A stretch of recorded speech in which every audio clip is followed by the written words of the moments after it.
सत्यप्रकाश जी, अगर बिना तथ्य के बात उठाना है। अब तहसीन जी, अब आपके 10 सेकंड हो गए। अगर विपक्ष के नेता विपक्ष कोई सवाल उठाना चाहते हैं, कोई बात पूछना चाहते हैं, सरकार से जवाब लेना चाहते हैं, तो सदन में पूछेंगे ना। क्यों नहीं पूछने दिया जा रहा? उनको उनकी बात तक कंप्लीट नहीं करने दी जा रही। एग्जैक्टली। देखिए, राहुल गांधी जी के आज की जो भी सदन में स्थिति रही है उसको देख कर ये समझ में आता है उनको दो अंतर समझना पड़ेगा।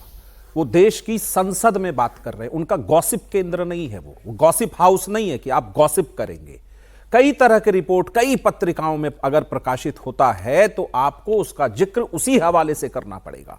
आपने जिक्र किया है नरवणे साहब का, उनकी किताब प्रकाशित नहीं हुई, उन्होंने क्या लिखा, किसी पत्रिका ने क्या लिख दिया। अगर उसको गॉसिप केंद्र बनाना चाहते हैं, और राहुल गांधी वास्तव इस देश के गॉसिप के ही हिस्से है, वो किसी सीरियस इशू के हिस्से नहीं है।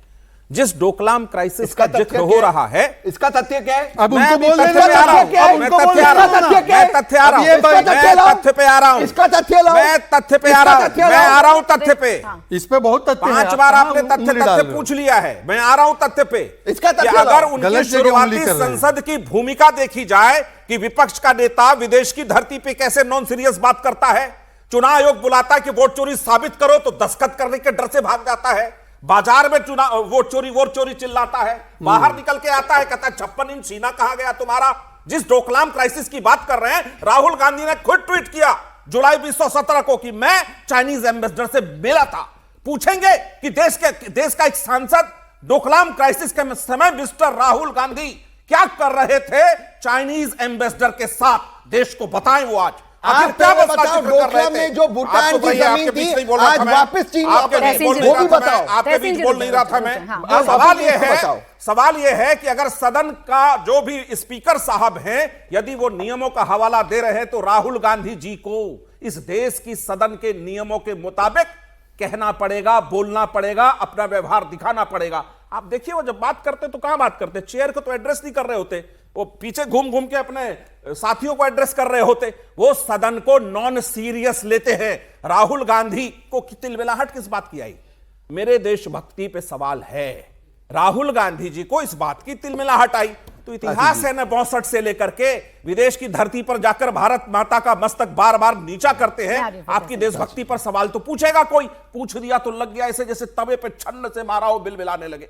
राहुल गांधी जी, आप देश के विपक्ष के नेता हैं और प्रकाशित पुस्तकों के हवाले से यदि देश के किसी नीति पर प्रश्न पूछेंगे तो आपको नॉन सीरियस ही कहा जाएगा। आप पूछ रहे हैं तथ्य क्या है, यही एकमात्र तथ्य है देश की सदन में। अगर इस तरह की बात होगी तो चाहिए नहीं मैडम, मैं कुछ नहीं कहना चाहता हूं। राहुल गांधी के खानदान के इतने गॉसिप है ना बाजार में, सारे लोग उठाने लगे ना तो फिर दिक्कत हो जाएगा। चुनाव बजाते फिर ये मत करिए। इस परंपरा की शुरुआत मत करिए। ऐसे काले कच्चे चिट्ठे मेरे शहीदों की बात करें, ये खानदान की बात करें, में नेहरू से हमारे शहीदों की बात करें, राहुल गांधी खानदान की बात करें। यही मानसिकता है, नहीं आपकी मानसिकता। आप तो बीच में नहीं बोल रहे ना, आपके बीच में तो बोला है, अभी बिल बिलाए हैं आप बिल बिलाए हैं। आपकी मानसिकता, आपकी मानसिकता दिखा दी सदन में। खानदान को बीच में चूंकि उनके परिवार के सारे लोग देश के लिए, उसके परिवार के सारे लोग संवैधानिक पदों पर रहे और शहीदों के लिए सवाल उठा रहे हैं। तहसीन जी एक सेकंड रुके। जो सदन में हुआ, जो सदन में एक लाइन बोलना चाहता हूं, परिवार की बात क्यों कर रहे हैं? अभी बिलबिलाहट लगी है। नेहरू जी के बारे में बहुत सारी बातें हैं, राजीव जी के बारे में है। अगर उन गॉसिप को सदन का हिस्सा बनाया जाएगा, सदन की चर्चा का हिस्सा बनाया जाएगा तो राहुल गांधी नहीं है भाई, आप लोग बनाते हैं। सदन चलेगा सदन के नियमों पर। अगर राहुल गांधी जी को सदन का नियम नहीं मालूम,